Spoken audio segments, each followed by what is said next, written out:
Estimados oyentes, ¿cómo están? Muy buenas tardes. Hoy nuevamente en nuestro programa Musicalmente, el programa que tenemos con ustedes todos los lunes a las 2 de la tarde hablando diversos temas sobre salud mental. El día de hoy he traído un tema empujado, vean ustedes, por la necesidad de hacerles conocer sobre un fenómeno que muchas familias están viviendo en el Perú,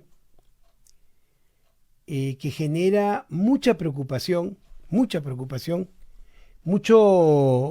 sufrimiento, ¿no? Porque no se entiende exactamente qué cosa es lo que está sucediendo, ¿no? Y como no es un problema agudo, ¿no? Que genere conductas violentas o situaciones engorrosas, ¿no? Uno lo deja pasar por alto tratando de entender lo que está sucediendo. Hoy vamos a hablar de aquellos adolescentes que voluntariamente se retraen socialmente y que prefieren estar en su casa, más aún en su habitación, sin ningún interés de tener contacto social o un interés muy pequeño de tener contacto social. Como ustedes saben, las nuevas tecnologías han entrado a nuestra sociedad de una forma abrupta y masiva, interfiriendo claramente con la rutina diaria de las familias y de la propia sociedad, ¿no? Nosotros mismos, los adultos, hemos cambiado nuestra forma y orden de planificar el día justamente por la adaptación al avance de la tecnología. Los teléfonos inteligentes, la computadora, esta facilidad que tenemos para la información, tanto buena como no tan buena, ¿no? Ha generado que no podamos tener claro cuál es la línea divisoria entre un comportamiento normal en relación a estar en constante acceso a esta tecnología y cuando esto se termina convirtiendo en un trastorno. Nosotros tenemos la oportunidad en la consulta de ver decenas de padres preocupados porque no saben en cuánto tiempo en realidad sus hijos deberían estar frente a una pantalla, sea la modalidad que elijan. Es decir, frente al teléfono, frente a la computadora o frente al televisor. No tienen una idea clara de cuánto tiempo deben estar. Y su angustia se dispara más al entender que parte de estos instrumentos son importantes para la educación de sus hijos, porque hoy, bueno, la virtualidad por la pandemia ha empujado que la tecnología tome una predominancia con respecto a la comunicación y eso ha incluido también la vida escolar. Y entonces muchas tareas, muchos trabajos en grupo se hacen también a través de la computadora y muchos colegios y universidades, lógicamente, usan esta vía para comunicarse con los alumnos, no solamente para poder actualizarlos sobre los temas, las tareas, las asignaciones, etcétera, sino también el trabajo en grupo entre los compañeros, ¿no? Y entonces a los padres se les es muy complicado determinar cuánto tiempo debe ser el apropiado y cuánto tiempo no. Pero la alarma mayor se presenta cuando llegan a la cuenta de que su hijo ya no solamente está en su cuarto conectado con las pantallas para sus tareas escolares, sino que comienza a preferir estar en su habitación conectado a las pantallas como una instrumentalización de la comunicación, es decir, comunicarse a través de una pantalla en vez de comunicarse directamente y tomar esa conducta como preferente y no tener o ir perdiendo poco a poco la intención o el interés de estar en contacto real con las demás personas, sobre todo con las personas de su edad, llegando inclusive al extremo de no querer estudiar, de no querer ir al colegio, o terminado el colegio de no querer seguir estudiando, no querer trabajar.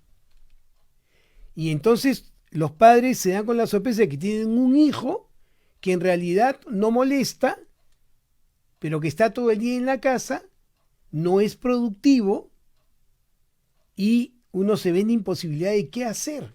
¿Qué hago para convencer a mi hijo de que salga a la calle, se conecte, esté con personas, ¿no? Se vincule laboralmente, se vincule académicamente, si es que su preferencia es estar justamente conectado a una pantalla? La pregunta es entonces, ¿qué explica el fenómeno de hoy en que cada vez más jóvenes y adultos tempranos prefieren estar aislados que estar conectados con la sociedad de manera directa? Entonces, hoy vamos a hablar justamente de cómo los adolescentes cada vez en mayor proporción se aíslan y califican de innecesario el poder conectarse con las personas de manera directa. Y vean ustedes que este fenómeno ya ha estado de alguna u otra manera identificado en los países asiáticos, sobre todo en el Japón, ¿no? En el Japón esta forma que tienen los jóvenes de estar aislados se ha vuelto prácticamente una epidemia y se ha podido describir casos de jóvenes que no salen a la calle bajo ninguna circunstancia. Y este proceso se conoce en el Japón como hikikomori. El hikikomori, que es este síndrome en el cual el adolescente prefiere estar en su habitación y en su casa que salir a la calle. Es importante tener esto como antecedente. De hecho, hay un psiquiatra japonés, ¿no? Tamaki Saito, que publicó, vean ustedes, en el año 1998,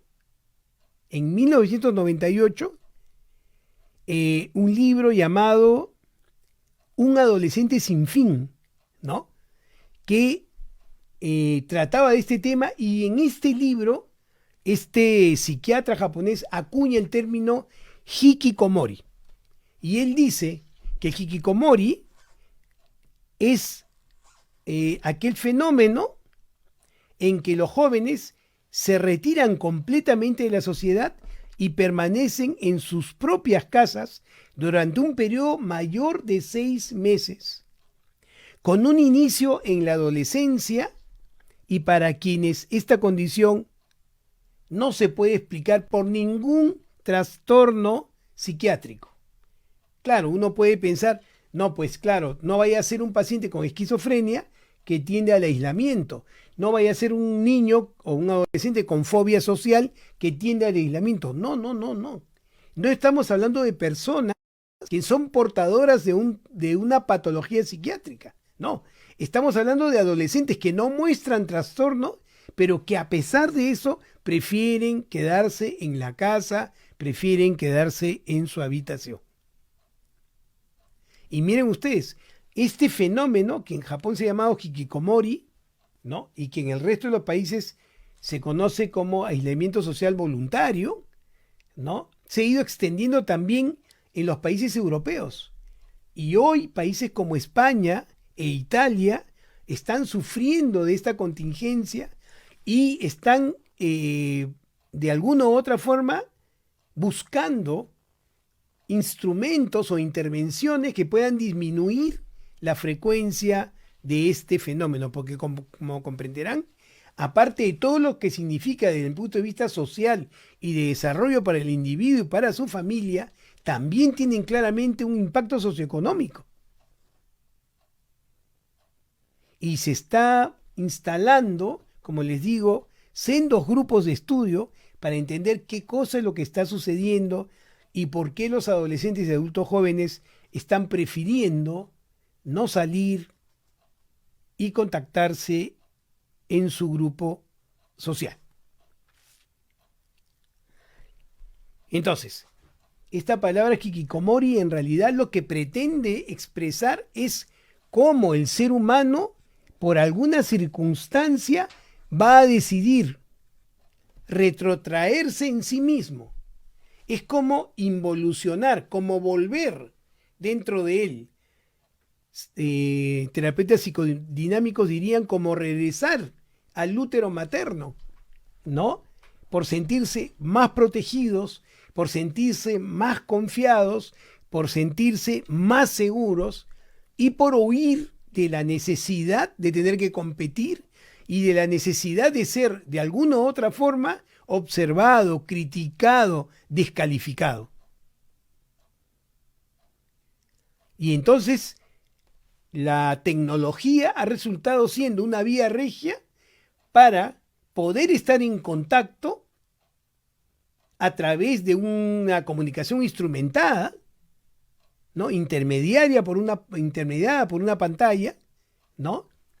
Estar en contacto con otras personas que en realidad no conocemos, que en realidad no sabemos de su vida, de su pasado, de su presente, de sus aspiraciones. Es más, que nos podrían estar mintiendo a través de estas pantallas, pero que a estos jóvenes les genera tranquilidad porque siguen en comunicación, siguen obteniendo información, pero en realidad no se conectan con la sociedad de manera directa.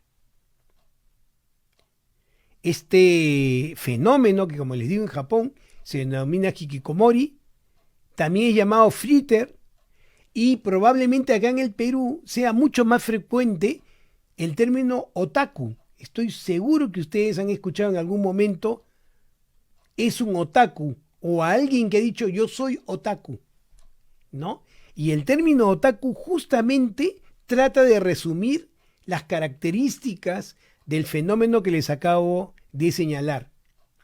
Y ustedes me dirán, pues otaku también es un término asiático, por supuesto, igual que el hikikomori. Lo que pasa es que se ha encontrado que en muchos adolescentes que toman la decisión justamente de retraerse, tienen un fanatismo por algunas expresiones de la cultura asiática, como por ejemplo las mangas japonesas, que son estas revistas, ¿no? de animaciones, ¿no? De diversas historias que tienen que ver desde la cultura hasta problemas sociales de la juventud japonesa, como de los animes, ¿no es cierto? Estos dibujos animados que estoy seguro ustedes recordarán, quienes son de mi generación, ¿no? Yo soy de la generación de los 60, recordarán los animes de nuestros tiempos, ¿no? ¿Recuerdan? Ultraman, Ultra 7, El Hombre de Acero, El Hombre Par, Marco, entre otros. Son justamente animes, ¿no? De origen asiático, japonés. Hoy los animes tienen otro contexto y otra coyuntura, lógicamente, en relación a cómo los procesos socioculturales en el Asia, específicamente en el Japón, se han ido desarrollando. Pero y entonces uno dirá, entonces el hikikomori o este aislamiento que se presenta en el Japón tiene un aspecto sociocultural que es determinante para no comunicarse. No, porque este mismo proceso se está presentando, como les decía, en España, en Italia y en otros países, ¿no? Sin reflejar una realidad sociocultural como la del Japón. Y hoy se han encontrado que aparentemente son otros factores, más allá de lo sociocultural, que está generando este fenómeno y que está haciendo que las familias estén en imposibilidad de saber qué hacer ante esta circunstancia, ¿no? Miren ustedes, es tan relevante lo que les estoy diciendo que si bien es cierto en el Japón, para hacer diagnóstico de aislamiento social, es decir, del hikikomori se necesitan 6 meses, en España y en Italia solo se necesitan 3. Con 3 meses uno ya puede pensar que que el adolescente o adulto joven está optando por esta forma de conducta que a todas luces resulta siendo disfuncional.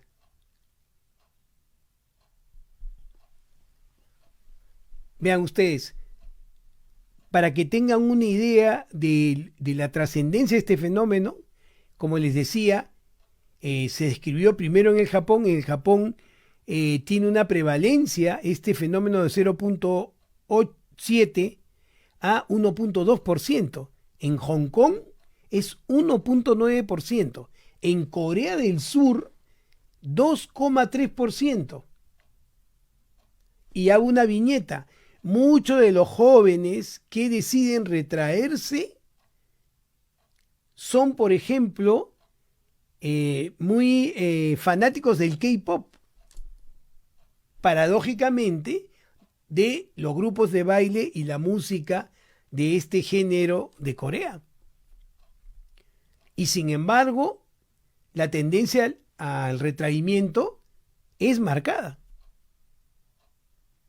En Italia es 1.2% de la población entre 0 y 18 años. Y en España y Francia puede llegar al 12%. En el Perú, como ustedes comprenderán, no se tiene una estadística clara.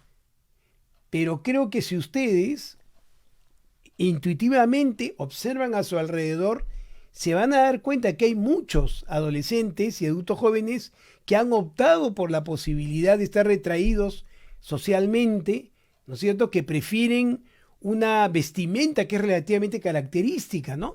O sea, se visten con ropa más bien ancha, de tonos más bien grises, ¿no es cierto? Y prefieren reunirse momentáneamente, porque la mayor parte del tiempo están aislados, en lugares donde se pueden concentrar sus intereses. Creo que ustedes, muchos de ustedes conocen el Centro Comercial de Arenales. El Centro Comercial de Arenales es un punto de encuentro de, entre comillas, los denominados otaku. Y verán ustedes que todas las tiendas están dedicadas a la venta de objetos relacionados con justamente los animes, grabaciones sobre animes, inclusive ilustraciones y mangas, como les había dicho anteriormente. Entonces, ¿qué es lo que está sucediendo? ¿Cuál podría ser la causa de que este fenómeno se esté presentando y que esté tan extendido y que tenga una progresión no desde un país determinado hacia el orbe, sino en diferentes países con diferentes frecuencias y algunas condiciones también diferentes? Entonces, como les decía, pasar la mayor parte del tiempo en casa, ausencia de interés por ir a la escuela o ir a trabajar, estar en esta conducta alrededor de los 6 meses, cuando no se sufre de ninguna enfermedad que puede explicar este proceso. Claramente, como les decía, podemos estar bajo este fenómeno denominado hikikomori o aislamiento social. Pero como esto se ha extendido tanto y ya la idea de que esto pertenecía solamente al mundo asiático, específicamente en el Japón, y se pensaba que era una cuestión sociocultural, y se ha podido encontrar que existen otros países, las observaciones se han extendido. Y entonces hoy se han sumado otras características o otras descripciones a este fenómeno. Por ejemplo, que el inicio de este aislamiento usualmente empieza en la adolescencia, aunque podría ser más temprano, entre los 10 y los 12 años aproximadamente. Que es más frecuente en hombres, también es una característica, aunque se está viendo también que se está extendiendo en mujeres. Poco interés en las actividades sociales. Pueden tener amigos cercanos, pero con relaciones superficiales o indiferentes, ¿no? Ahí está la paradoja de decir amigos cercanos, porque, claro, si uno tiene un amigo cercano, significa que, entre otras cosas, va a tener interés de encontrarse con él, de compartir momentos, pero en realidad quienes están en este fenómeno no van a, entre comillas, extrañar necesariamente la presencia de este amigo cercano. Y entonces hay este factor de escapar de la realidad a un mundo cerrado o virtual, porque al final, por lo que se está optando, es por entrar a un mundo virtual, un mundo en el que el encierro no representa una limitación para poder entrar a un mundo más bien de fantasía, donde la virtualidad resulta siendo una vía regia para poder extender esta forma de comunicarse y al final esta forma de vivir.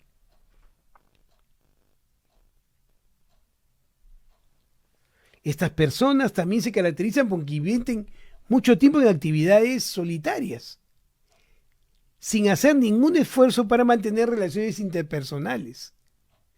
Yo tengo en la consulta pacientes que para tranquilizar a los padres les cuentan de planes para salir a reuniones y cuando se acerca el día de la reunión resulta que la reunión ya no se va a dar.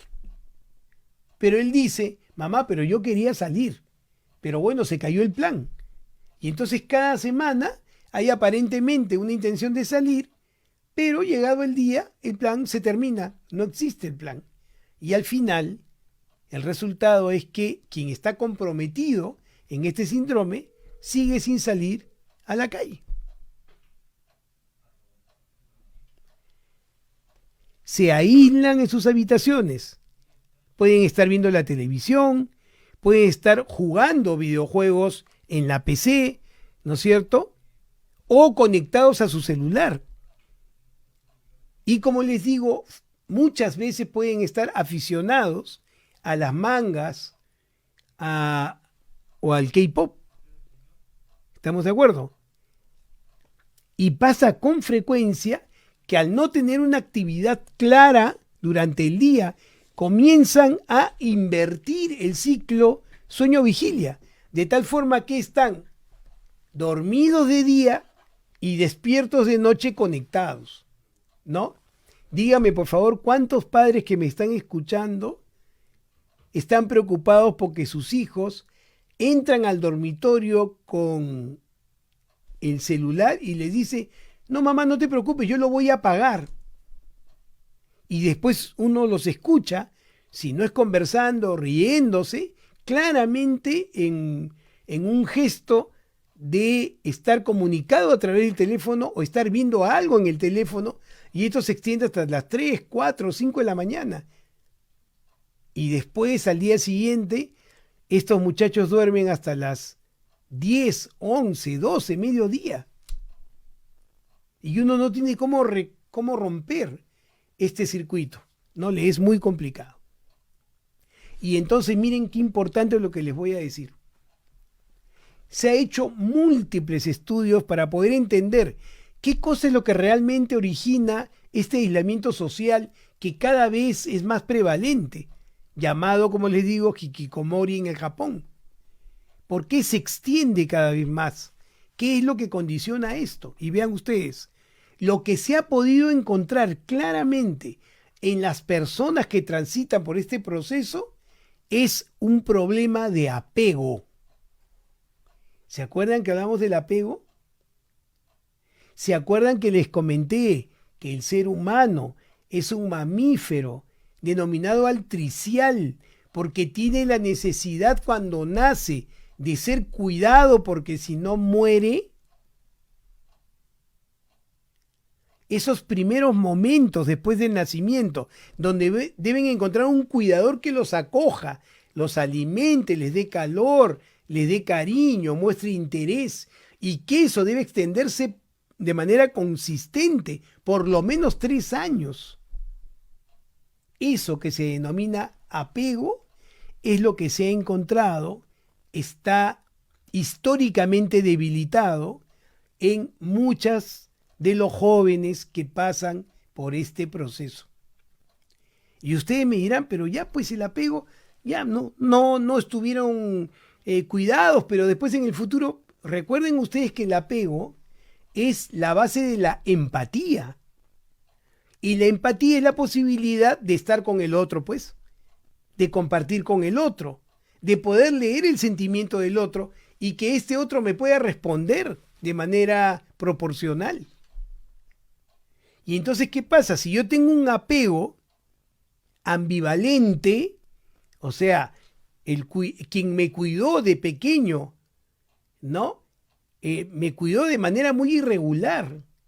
No estuvo siempre cuando lo necesitaba. O si el apego fue desorganizado, nunca estuvo, cuando estuvo muy poco. Estos dos tipos de apego, el ambivalente y el desorganizado, son los apegos inadecuados que más he encontrado en personas que tienen este fenómeno de aislamiento. ¿Qué les parece?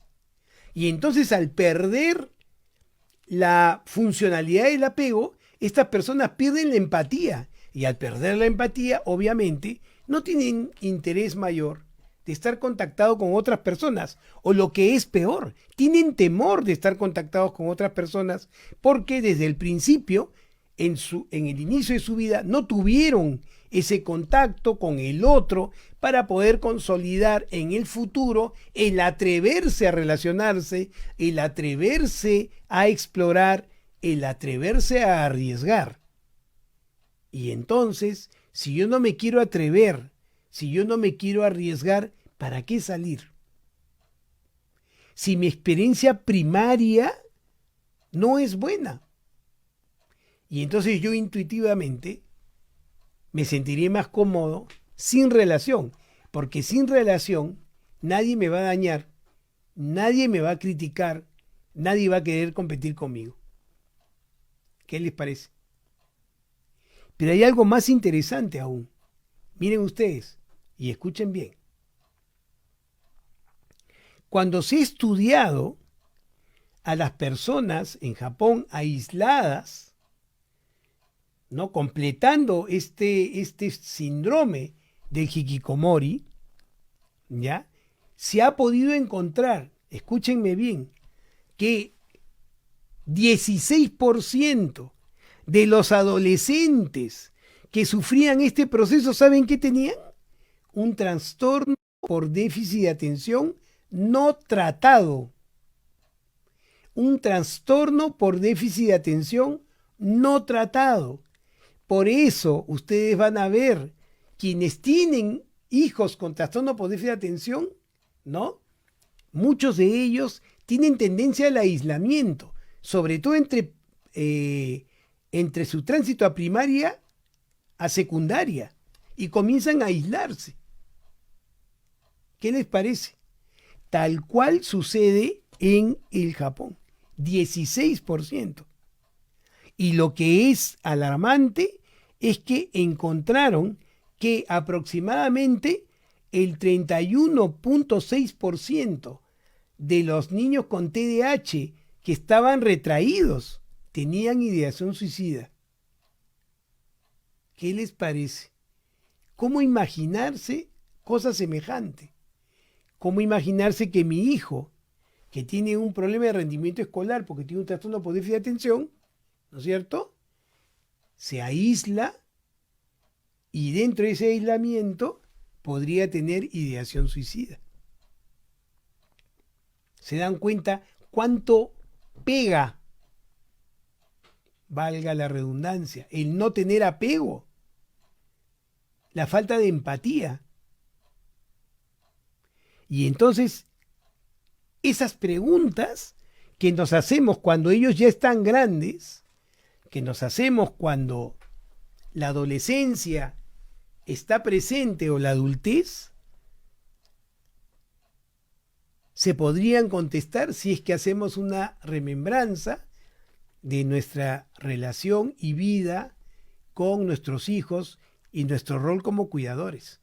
Ahí podríamos tener claramente por lo menos una hipótesis clara de qué cosa podría estar sucediendo. Y entonces, ¿qué hago cuando me enfrento a esta situación? ¿Cómo rescatar al adolescente de ese ambiente? Obviamente, lo primero que uno tiene que pensar es en la prevención, ¿no es cierto? Este tema que hemos hablado incesantemente en este programa, decenas de veces hemos conversado sobre la necesidad de que el niño tenga las mejores condiciones para su desarrollo, muchas veces. y que en esas condiciones la labor del cuidador es fundamental, fundamental, porque es en el momento en que uno puede desarrollar claramente para la adultez la seguridad, la búsqueda, la satisfacción de lo nuevo, la satisfacción de estar con el otro. ¿Se dan cuenta? Entonces, lo primero es la prevención. Por favor, yo tengo claro que estamos en un país complicado, donde los padres tienen que salir a trabajar. Muchas veces los dos padres, muchas veces. Muchas veces la necesidad obliga a algunas familias a dejar al menor cuidado por su hijo mayor, que resulta teniendo 11, 12 años, que difícilmente podrá cubrir el rol de cuidador. Eso lo sé, lo sabemos todos. Pero bajo esa circunstancia tenemos que hacer lo mejor posible para que nuestros hijos tengan un desarrollo adecuado. Y eso va a transitar también porque tengamos conciencia de cuántos hijos en realidad podemos tener, que cuánto nuestra capacidad nos va a permitir poder darle a nuestros hijos un apego seguro, un apego adecuado. Y eso debe transitar también por la educación. Por la educación. Esa es la razón por la cual la educación tiene que estar normada, tiene que estar amparada y protegida por personas con conocimiento para que nos puedan dar la mejor ruta para que el apego y la empatía crezcan con nuestros hijos. Hay que conocer, hay que saber, hay que educarse para educar. Uno no educa intuitivamente.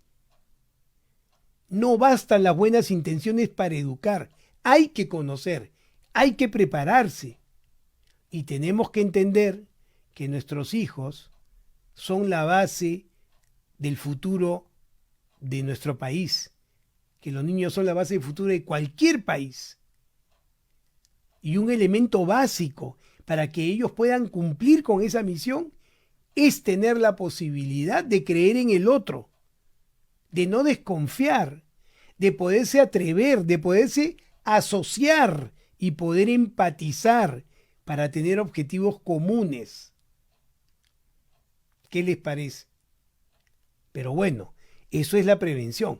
Obviamente, como comprenderán, tiene que haber una decisión sociopolítica. Tiene que haber decisión.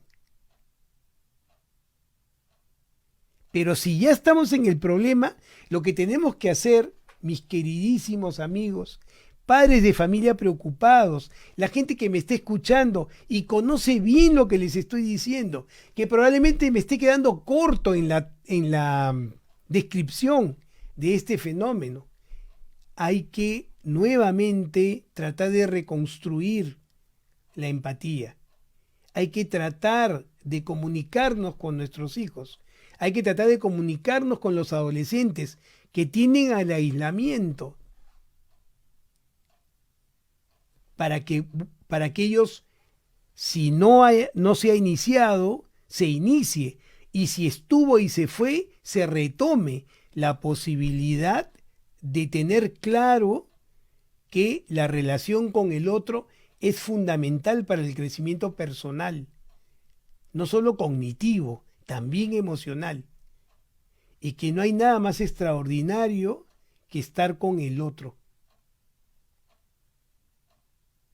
¿Y quién, sino la familia, puede tener el poder de reconstruir esto que por las circunstancias que fueran, no pudieron ser hechas en el momento adecuado?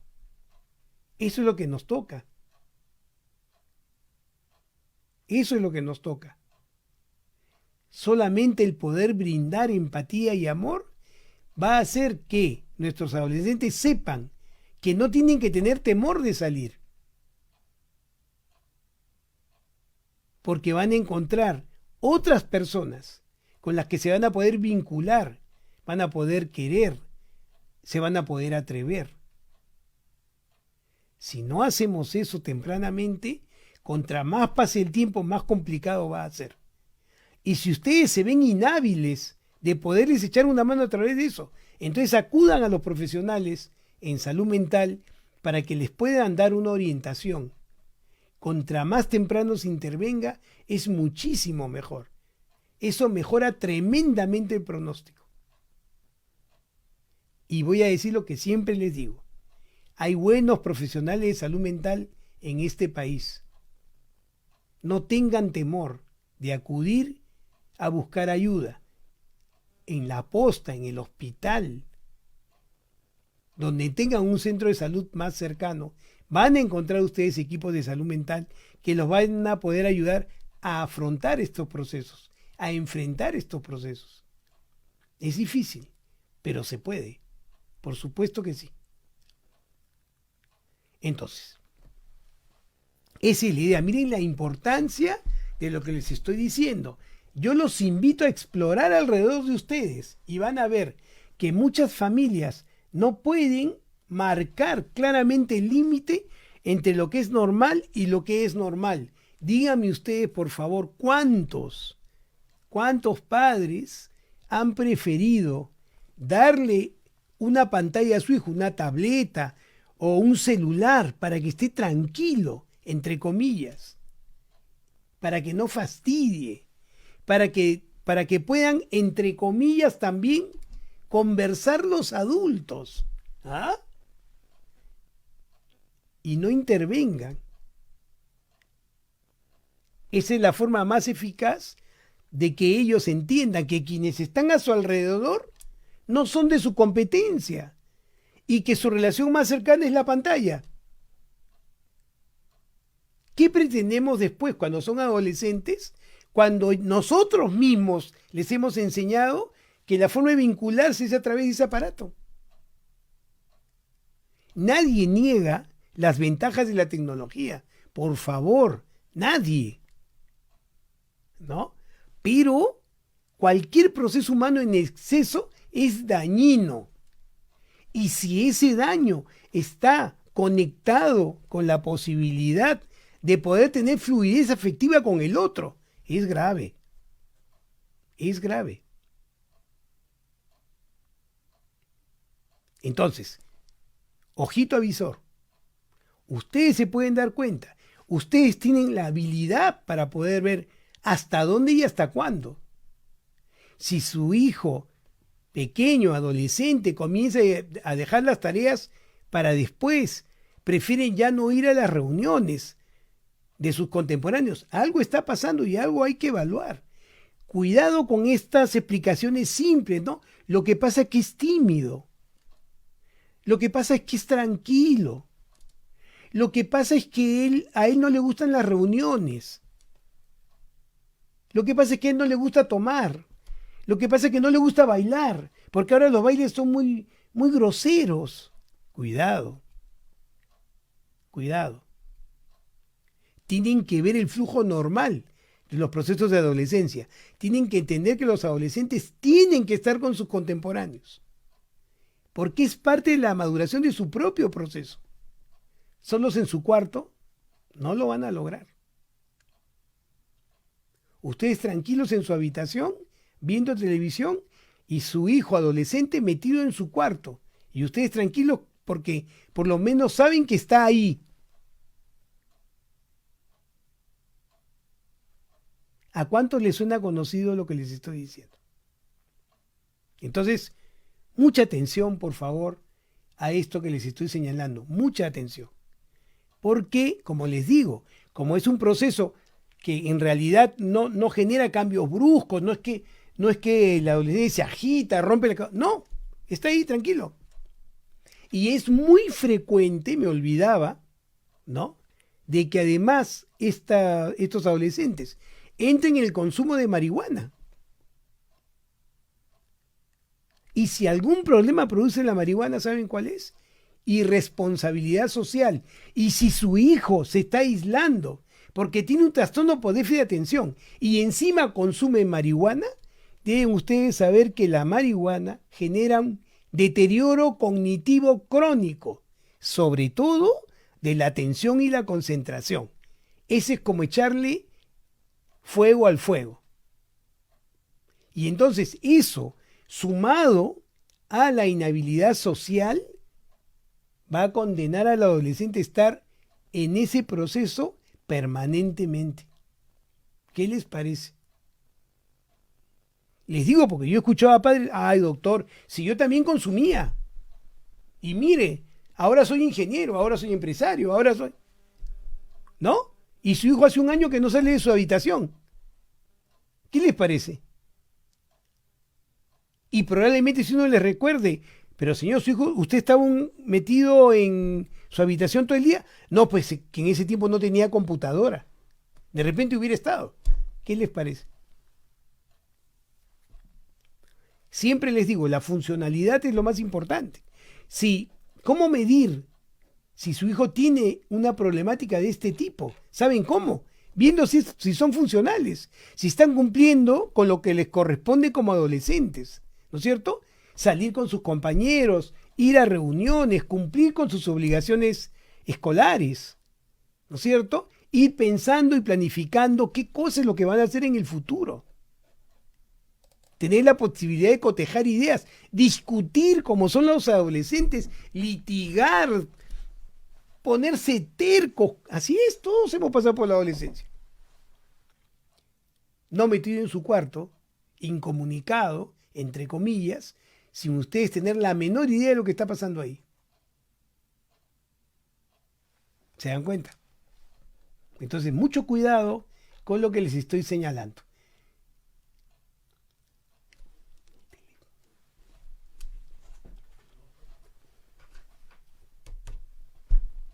El número. Ya saben, nos pueden llamar al 512-6161 para sus preguntas. Y voy a aprovechar para ir contestando las preguntas del Facebook, que siempre me las paro comiendo. A ver, gracias Viria por tu saludo. Igual Mariela ahí, Pilar, gracias por estar ahí. Gracias Yuli. Elsa nos dice gracias por el aprendizaje. Esta condición o síndrome corresponde a estas últimas décadas. Así es. Dada la situación de las nuevas sociedades, o ha existido siempre. ¿No? Es excelente tu pregunta, ¿no? Siempre ha habido, por supuesto, gente que ha preferido estar sola, etcétera, pero ahora estamos hablando de un proceso que justamente va de la mano también con las características tecnológicas y de cómo a nivel mundial la sensación de pérdida de empatía y la individualización son un patrón. En las últimas décadas estamos aprendiendo a que el sálvese quien pueda resulta siendo una norma y que la individualidad es lo más importante y que el otro quede en segundo lugar, mi querida Elsa. Tienes toda la razón. Es algo que está sucediendo en las últimas décadas. A ver, tenemos una llamada. Aló, buenas tardes. ¿Con quién tengo el gusto? Buenas tardes, Cecilia. ¿Qué tal, Cecilia? Doctor, Cuéntame. quería hacerle una consulta. Dime. La cual estoy muy preocupada. Sí. Y parece que mi hija, porque es mi nieto de quien se trata este asunto, ¿no? Mi hija no toma, digamos, la preocupación, ¿no?, que debería tener por la actitud de mi nieto. Mi nieto tiene 13 años, va a tener 14 años. Correcto. Ya resulta de que está aislado en el cuarto. Cuando vamos a almorzar un día domingo, por ejemplo, él no quiere almorzar, ya. Entonces mi hija le lleva el almuerzo a su cuarto, ¿no? Sí. Yo lo obligo a él de buena manera, con mucho amor. Le digo, ven mi amor, que quiero estar contigo y quiero compartir, ven, siéntate a mi lado. Y lo jalo a mi lado, ¿ok? No habla nada, eso sí, en el almuerzo. Y si yo le pregunto algo, me habla despacito, como que no quiere que nadie escuche, ¿no? Como si estuviera muy tímido en ese momento. No es tímido, porque no es él ha cambiado muchísimo. No se quiere peinar, por ejemplo, tiene todo el pelito tirado para adelante, no quiere cambiarse, digamos, el peinado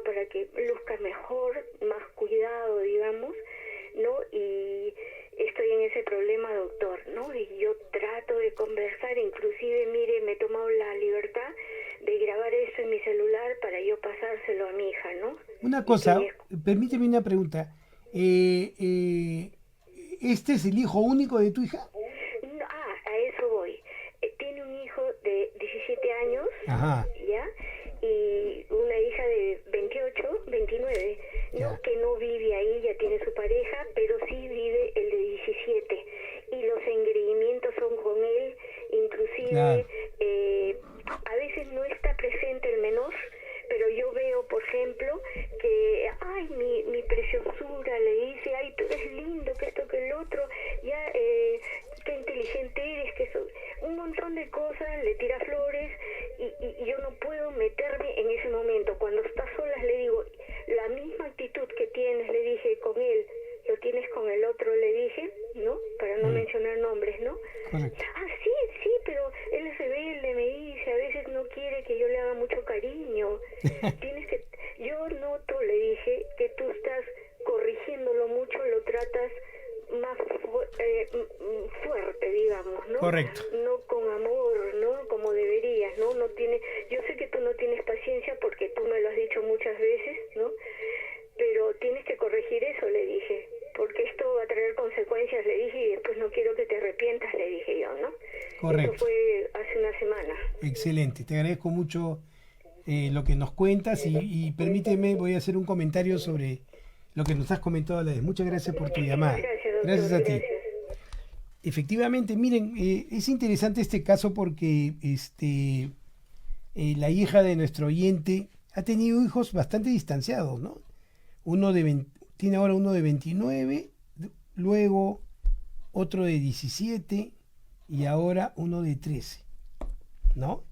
Yo puedo entender que si la hija de nuestra oyente tiene un hijo de 29 años, ¿no? Ella debe tener por lo menos más de 50. Sí, sí, sí, por supuesto. Es muy probable que su hijo de 13, ¿no es cierto?, lo haya tenido en una edad que en ginecología se conoce como madre añosa, ¿no? Y cuando una madre tiene un hijo en una edad mayor de 35 años, la tendencia no es a comportarse como mamá, sino como abuela. Y entonces el hijo recibe todo, todo. Y esto, mi querido oyente, podría ser simplemente una forma en la cual tu hija está afrontando la educación de su hijo menor. Y esto podría, si es que en realidad es un problema, yo quiero asumir en este momento que sí, por lo que nos cuenta nuestro oyente, ¿no? Una intervención temprana, sobre todo con la madre, ¿no? Para que entienda que en realidad su hijo no es una continuación de ella, sino que es una persona diferente que tiene su propio mundo y que se tiene que desarrollar más allá de lo que uno quisiera para su propio hijo, sería una excelente alternativa. Ya yo creo que es eso muy importante. ¿Mm? Acá en el Facebook nos pueden seguir llamando por si acaso. Acá en el Facebook Elsa nos pregunta, gracias por el aprendizaje. Esta condición o síndrome, ya lo había contestado de cita, discúlpame que te vuelva a leer. Gracias Raquel por la felicitación. Jessica nos dice, así es doctor, los videojuegos son otro medio de escapar y para socializar. Juegan en línea y cuando se reúnen en persona, en vez de interactuar, se ponen a jugar en línea otra vez. Totalmente cierto, Jessica. Uno a veces piensa, ¿para qué se reúnen si igual, si tienen exactamente la misma dinámica de no hablar? Pero además, Jessica, porque efectivamente hay adolescentes que genuinamente les gusta el juego y algunos se llegan a profesionalizar en eso, y eso no es malo, ¿no? Pero cuando este proceso impide que socialices y de alguna u otra manera genera dificultades de interacción, entonces estamos hablando de problemas mayores. Aló, buenas tardes, ¿con quién tengo el gusto? Aló, doctor, buenas tardes, saluda Julio. Julio, ¿cómo estás? Cuéntame. ¿Qué tal, doctor? Bien, Muy bien. acá tema bien interesante sobre lo que son los adolescentes, ¿no? Yo tengo una sobrina sobrina que tiene 13 años y sus padres se han separado. Sí, Y tiene un tema, ¿no? Que su papá es una persona así maltratadora, tiene una personalidad así como que cuando tú lo conoces es una persona que parece amable, pero en realidad le hace maltrato psicológico. Y la mamá como que se echa la culpa de lo que ha pasado. La cosa es que la niña ha crecido de manera que ahora tiene un comportamiento que no es de acuerdo a su edad, ¿no? Tiene correcto. 13 años, pero parece como se comportaba como de menos. Muy bien, Yo trato muy de bien. ayudarla porque yo la quiero mucho porque es mi sobrina. Y le hablo, le aconsejo. Yo también he pasado por eso, ¿no? Por el aislamiento. Yo también soy un adicto a las sustancias. Sí. He superado todo eso, ¿no? Y no quisiera que eso le pase a ella, pero incluso le regalé el libro El diario de Ana Frank, ¿no? Ah, Para mira, que qué lo bueno. lea. Es el diario de una niña, todo lo que pasó a una niña, ¿no? Una niña inteligente como ella. Pero no de muchos frutos porque la verdad no lo leyó. Pero cuando veo su Facebook o su Instagram de mi sobrinita, Claro, sale fotos de ella cuando era niñita con sus papás todavía juntos. correcto. Y ahora está pasando por una depresión. Hace poco su papá la vio con una ropa ceñida, le dijo, no, te vistes muy ceñido, no me gusta eso. Y ahora ella se viste bien holgado y encima está comiendo mucho, está bien gordita y en su colegio la molestan, me ha dicho fea y Correcto, se siente muy deprimida, ¿no? Y quisiera correcto. saber me gustaría hacer algo, ¿no? Para poder ayudarla. Ayudarla, te entiendo. Eso Gracias sería por tu todo. llamada, Julio. ¿Ah? Muchas gracias. Ahí tienen ustedes, vean, ¿ah? Cómo uno, y vuelvo a hablarles de la empatía y del apego y del vínculo, ¿no? Volvemos otra vez al mismo tema. Julio nos habla, miren, ¿ah? De una niña que tiene 13 años, pero que se comporta más bien como una infante, ¿no? Cuando un niño tiene la necesidad o el temor de crecer, es porque lo que está viendo alrededor le da mucho temor y no va a estar en disposición de asumir responsabilidades de adulto porque ve lo que hacen los adultos, ¿no? Si tiene un padre violento, vertical, que no le da la posibilidad de poder opinar, que no le da la condición de poderse atrever, y tiene una madre permisiva que permite eso, ambos son responsables de lo que les podría estar sucediendo a ella. Porque efectivamente, ¿no? Si una adolescente no se arregla, se viste holgadamente, con buzos oscuros, no se peina, no se asea, ¿no es cierto? ¿Qué creen que está evitando hacer? Poder llegar a su resolución de adulta, de mujer. Está queriéndose instalar en esta indefinición que da la niñez, donde lo único que es importante es jugar y estar con el otro. Tiene razón nuestro oyente, o sea, efectivamente ella está aprendiendo un proceso inadecuado y miren cuál es la consecuencia. Ella va al colegio y en vez de comportarse como una niña de 13 años, se comporta como una niña de 9. ¿Qué va a conseguir? Bullying. Sus compañeras se van a burlar de ella y ella se va a aislar. ¿Y qué va a traer como consecuencia? En su habitación, sola, comunicándose por internet, ¿no es cierto? Invirtiendo su ciclo sueño-vigilia, va a estar más conectada de noche que de día. Y sabe Dios con quién se va a conectar por el Facebook o por las redes, ya que en su mundo real no le permiten una conexión saludable. ¿Se dan cuenta? Miren cómo inconscientemente nosotros los padres podemos fabricar este síndrome. ¿Cómo lo podemos fabricar? Por favor, vean a sus hijos, sean más observadores,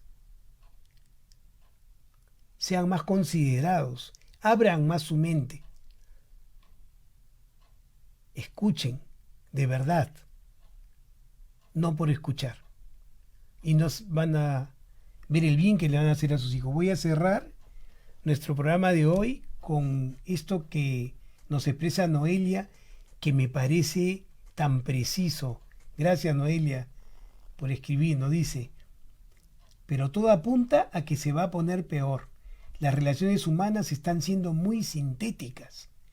El sábado fui a una matiné y aprecié que los niños estaban muy desorientados. Se les notaba poco originales, mientras los padres con el celular en la mano para tomarles las fotitos respectivas. Pero al final viene a ser el punto central de la reunión.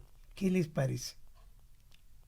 Dígame, por favor, ¿cuántos se sienten identificados con lo que acabo de leer?